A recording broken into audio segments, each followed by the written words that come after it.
এবার ওঠ, অনেক হয়েছে তোর নাটক। ওঠ না, ওঠ বলছি। ও এখন ওটা খেতে চাইছে, খেতে দাও। কমলা মা, তুমি চুপ করে থাকো। তোমাদের জন্যই আজও এরকম হয়েছে, তোমাদেরই লাই পেয়ে পেয়ে।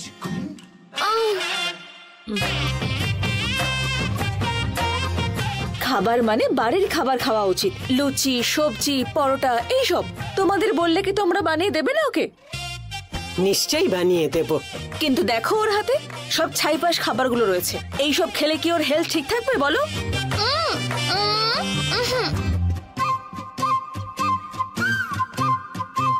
মা, আমি যদি তুমি এখন কথা শুনি, গায়ে 50 গ্রামও মাংস জমে না।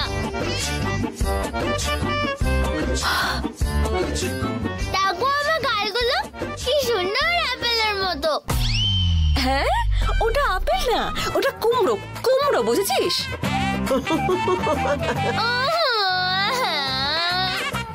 ওর তুই আগে ওঠ।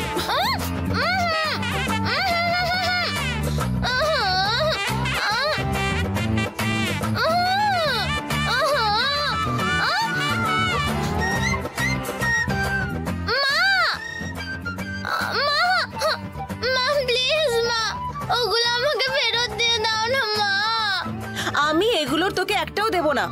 কমলা মা, তুমি ওকে এখনই নিয়ে যাও আর ওকে বাড়ির খাবার খাওয়াও। ঠিক আছে, খেলে খাবে, না খেলে না খাবে। আমি ওকে এই সমস্ত জাঙ্ক ফুডের একটা কিচ্ছু খেতে দেব না। এসো সোনা, আমি খাবার দিচ্ছি। দেখো না দিদা, সব কিছু নিয়ে নিল। আরে বাবা, আমি বানিয়ে দিচ্ছি। আচ্ছা দিদা, দিদা শোনো শোনো, তুমি কিন্তু কাউকে বলবে না। হ্যাঁ হ্যাঁ, আমি শিবা আঙ্কেলকে আমার জন্য খাবার আনতে বলেছি। উনি এনে দিলে তোমার কাছে দেব, তুমি লুকিয়ে রেখে দেবে। ঠিক আছে। কাউকে দেখাবে না কিন্তু, যখন আমি চাইবো আমি দিয়ে দেবে, ঠিক আছে? আস্তে। ঠিক আছে ঠিক আছে ঠিক আছে। কি ব্যাপার, নাতনি আর দিদার মধ্যে ফিসফিস করে কি কথা হচ্ছে? হ্যাঁ, লুকিয়ে লুকিয়ে যদি অন্য কিছু খাবার ব্যবস্থা চলে, দুজনেরই ব্যবস্থা করব আমি।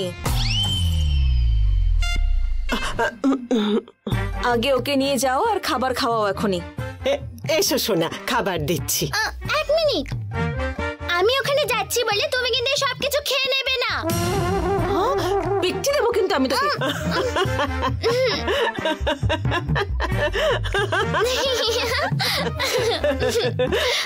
কমলা মা, তুমিও এর সাথে মিশে আর হেসো না। ওকে নিয়ে যাও আর খাবার খাওয়াও। ঠিক আছে দিদি।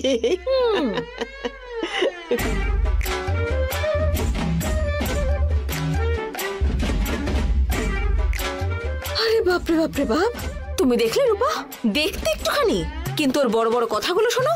এইসব ফ্রাই কুরকুরে চিপস খেয়ে খেয়ে বুদ্ধি শুদ্ধি একেবারে লোপ পেয়েছে। তুমি কি কম দিদি? তুমিও তো ছোটবেলায় এরকমই করতে না রূপা?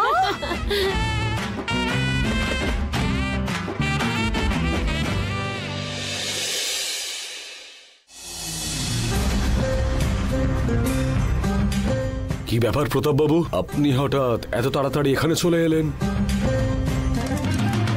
শীতকালে পরিযায়ী পাখিরা কেন আসে? দেখুন, আমি যতটা জানি ওয়েদার চেঞ্জ করে ফিরে যাওয়ার জন্যই আসে। এই পাখিটা জল তেষ্টা পেয়েছে বলে এসেছে। নমস্কার সায়ন বাবু।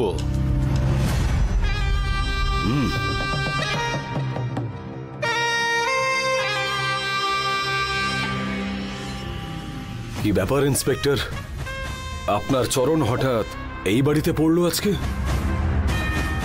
আদির ব্যাপারে জিজ্ঞাসাবাদ করার ছিল।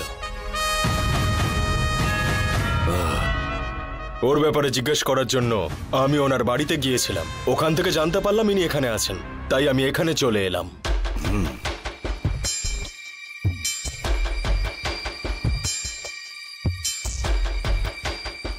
একে আপনি চেনেন তো?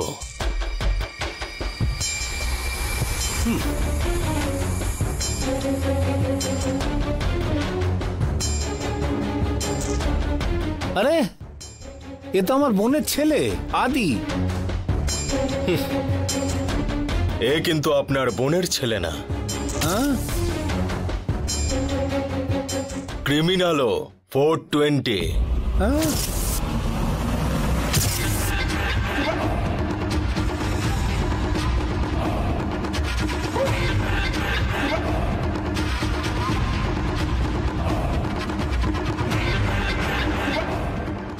অনেক লোকজনকে ঠকিয়ে তাদের টাকা নিয়ে এখান থেকে পালিয়েছে। চিট ফান্ডের টাকা নিয়ে এই শহর থেকেই ও পালিয়ে গিয়েছে।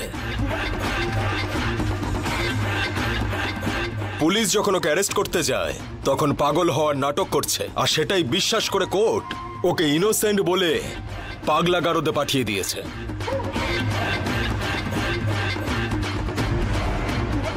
ওখান থেকে পালিয়ে গিয়ে আপনার বোনের ছেলে বলে ও আপনার কাছেই পালিয়ে এসেছে।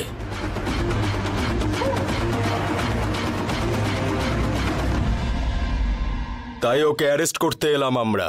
এই ব্যাপারে আপনারা কিছু জানেন কিনা সেটাই জানতে এলাম।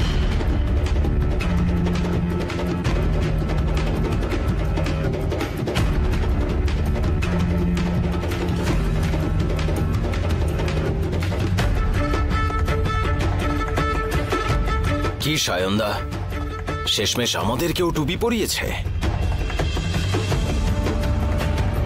ওকে আমরা আদি ভেবে এতদিন ধরে ভরসা করেছি। আমিও তো সেটাই ভেবে অবাক হচ্ছি। এ যদি আপনাদের কাছে কোনো রকম কন্ট্যাক্ট করতে আসে। না না ইন্সপেক্টর, ওর মুখটা চেঞ্জ হয়ে গেছে বলে আপনারা সন্দেহ করছেন। ও হলো আদি। আমার বোনের ছেলে যখন মেন্টাল হসপিটালে ছিল তখন পালাবার চেষ্টা করেছিল। মুখে তখন অ্যাসিড পড়ে ওর মুখ ভীষণভাবে পুড়ে যায়।